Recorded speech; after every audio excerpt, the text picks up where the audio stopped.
अस्सलाम वालेकुम, मेरा नाम है मकबूल अहमद और आप देख रहे हैं सदाए न्यूज़ वाराणसी। इस समय एक बार फिर से हमारे साथ बुनकर नेता समीम साहब जुड़ चुके हैं। बात करेंगे लोकसभा चुनाव को लेकर। काफ़ी घमासान मचा है और इसकी जो सरगर्मी है वो तेज़ी में बढ़ती जा रही है। ऐसे में एक सवाल ये भी है, बुनकरों के भी सवाल है। सवाल एक ये भी है कि बीते दिनों जो मुख्तार अंसारी के साथ हुआ, उसके बाद जो अजय राय के द्वारा लोग बराबर कहते रहे कि अजय राय से लोग काफ़ी खफा हैं, मुसलमान खफा हैं। तो किस तरह से देखते हैं, क्या सच में लोग खफा हैं या इसकी तमाम विपक्षी जो पार्टियां जो लड़ रही हैं वो हवा बना रही है? देखिए भाई साहब, जहाँ तक सवाल बनारस सीट का है तो कोई मुसलमान इंडिया गठबंधन के प्रत्याशी माननीय अजय राय से नाराज नहीं है। एक बात ये हो गई। दूसरी बात ये कि इंडिया गठबंधन को बनारस का सिर्फ मुसलमान ही नहीं, हर समाज वोट कर रहा है और बड़े पैमाने पर वोट कर रहा है। आप जाके ज़मीन पे पता कीजिए कि जितना हमारा पिछड़ा तबका है, दलित समाज है, जो दबे कुचले लोग हैं, जो गुमती और चाय और क्या नाम है कि ठेला वाले लोग हैं, सब का सब लोग जो है चुकता वोट कर रहा है इंडिया गठबंधन के प्रत्याशी श्री अजय राय जी को। ऐसे में किस तरह से देखते हैं? अभी सभी लोग कह रहे थे, ज़्यादातर लोगों का कहना है कि ओवैसी जो है भाजपा की बी टीम है। अब उसके बाद अब लोग बराबर बसपा पर भी ये सवाल, तर्जुमान लहरी पर भी ये सवाल खड़ा कर रहे हैं। किस तरह से देखते हैं? देखिए, बी टीम का मतलब ये होता है कि ओवैसी साहब ठीक है, उनका वेलकम है।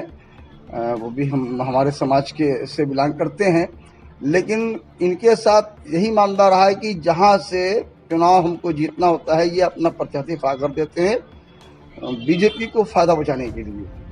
और ये बहुत कुछ बोलते हैं लेकिन इससे फायदा पहुँचता है बीजेपी को। तो आवाम ये मान चुकी है कि ओवैसी साहब हों या बहन मायावती जी हों, इनके जो भी प्रत्याशी खड़े हैं, जहाँ जहाँ भी खड़े हैं, वो सिर्फ इंडिया गठबंधन के प्रत्याशियों का वोट काटने के लिए खड़े हुए हैं और इसका फायदा वो लोग पहुँचाना चाहते हैं भाजपा को। यही मामला है। ऐसे में आप देख ही रहे हैं कि जिस तरह से आप कह रहे हैं कि भाजपा की सरकार नहीं बनेगी और इंडिया गठबंधन बनेगी, ऐसे में आप देख ही रहे कि 13 तारीख को मोदी जी यहाँ पर आए, लाखों की भीड़ थी, एकदम जन सैलाब था, काफी संख्या में समर्थक रहे।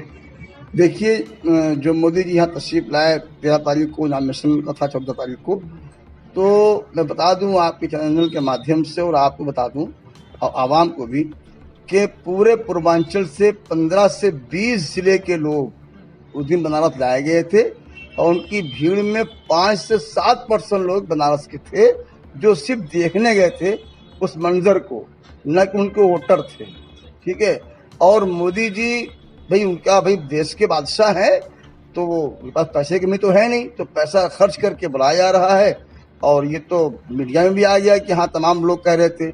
और उसी भीड़ के लोगों ने भाजपा का झंडा हाथ में लिए कहते चल रहे थे कि वोट कीजिए इंडिया गठबंधन को, वोट कीजिए सपा को, वोट कीजिए कांग्रेस को।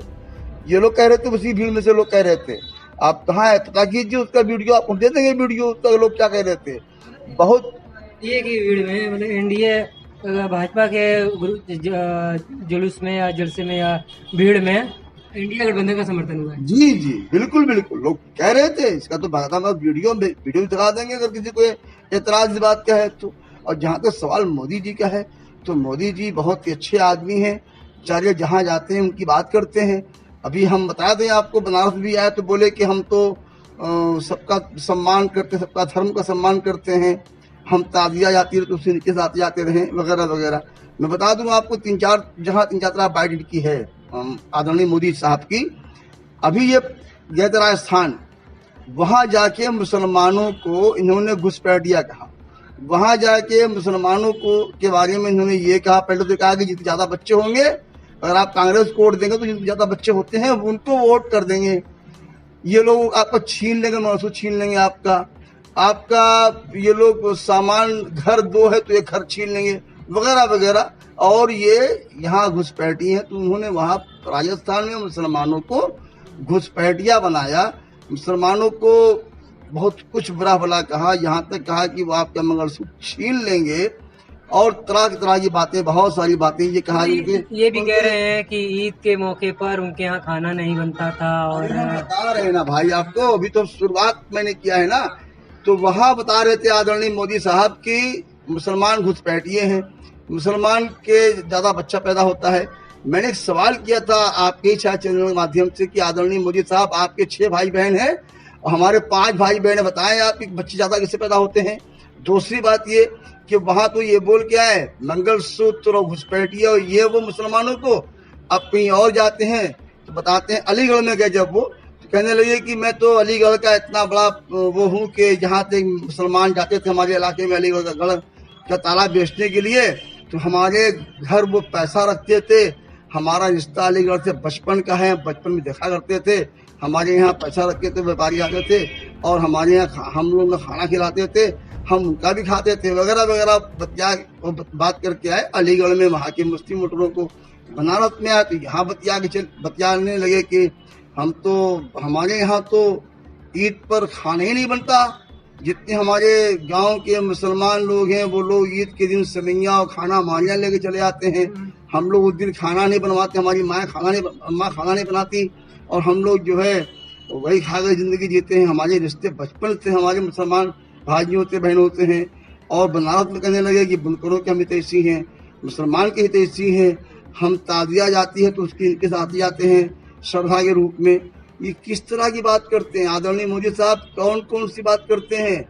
ये तो हमें लग रहा है कि आदरणीय मोदी साहब या भाजपा के नेताओं का जो है दिमागी तवाजुन खराब होता जा रहा है कि इस तरह की बात कर रहे हैं अनाप शनाप। अरे भाई एक प्लेटफॉर्म पे रहो ना, अगर मुसलमान वो घुसपैठिया आप कहते हो तो कहो, मुसलमान को गद्दार कहते हो तो कहो, मुसलमान को लुटेरा कहते हो तो कहो, कि कहीं लुटेरा कहोगे, कहीं घुसपैठिया कहोगे, कहीं मंगलसूत्र छीनने की बात करोगे तो कहीं अलीगढ़ के ताला की बात करोगे, व्यापारी जाके हमारे यहाँ रहते हैं। सवाल होता है कि 400 के पार का जहाँ मोदी जी नारा भी दे रहे हैं, तो क्या लगता है एक तरह से तो जब 400 पार उनको सीटें मिल रही है तो फिर काहे का मुसलमान को कहीं रिझा रहे हो, कहीं समझा रहे हो, कहीं प्यार कर रहे हो, कहीं गाली दे रहे हो, काहे के लिए भाई। एक प्लेटफॉर्म पे रहिए ना।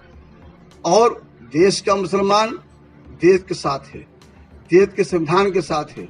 देश का मुसलमान अपने देश की रक्षा सुरक्षा के लिए अपनी जान देता आया है और जान देगा आगे भी।